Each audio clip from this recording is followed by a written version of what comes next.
একটা সিনেমার ট্রেলার দেখলাম, লহ গৌরাঙ্গের নাম রে। বেশ অন্যরকম লাগলো, অদ্ভুত। প্রথমে দেখলেই মনে হলো এটা কোনো সাধারণ বায়োপিক বা ইতিহাসের পূর্বকথন নয়, কিছু একটা আলাদা বলার চেষ্টা আছে। ট্রেলার দেখে সত্যি দেখার ইচ্ছে লাগলো। সত্যি বলতে কি, বিগত কয়েক বছরে বাংলা সিনেমার পাশে দাঁড়াতে গিয়ে বহুবার মনে হয়েছে নিজের টাকা আগুনে পুড়িয়েছি। নামী পরিচালক, বহু বড় প্রচার সব থাকলো, হল থেকে বেরিয়ে হতাশা নিয়েই ফিরতে হয়েছে। তাই প্রত্যাশা খুব শর্ত। তবুও এই ট্রেলারটা দেখে মনে হচ্ছে হয়তো পুরনো সৃজিত মুখার্জিকে আবার দেখা যেতে পারে। আশা করি সিনেমাটা বেশ, দেখে এমনটা মনে হবে না যে টাকা নষ্ট করলাম। বিষয়বস্তুর দিক থেকে সিনেমাটা চরম সাহসী। মহাপ্রভু শ্রী চৈতন্যের অন্তর্ধান রহস্য জগন্নাথ দেবের সঙ্গে লীন হয়ে যাওয়া নাকি সমুদ্রে মিলিয়ে যাওয়া, এ প্রশ্ন আজও ইতিহাস। ভক্তি ও বিশ্বাসের মাঝখানে দাঁড়িয়ে থাকা এক বিরাট রহস্য।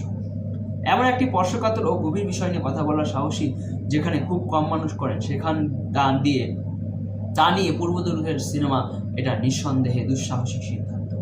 এখনই চূড়ান্ত মন্তব্য করা ঠিক হবে না, না দেখে রায় দেওয়ার বিশ্বাসী। তবে এইটুকু নিশ্চিতভাবে বলা যায়, এই ট্রেলারটা কৌতূহল তৈরি করেছে, ভাবতে বাধ্য করেছে, আর সবচেয়ে বড় কথা সিনেমাটা দেখার আগ্রহ জাগিয়েছে।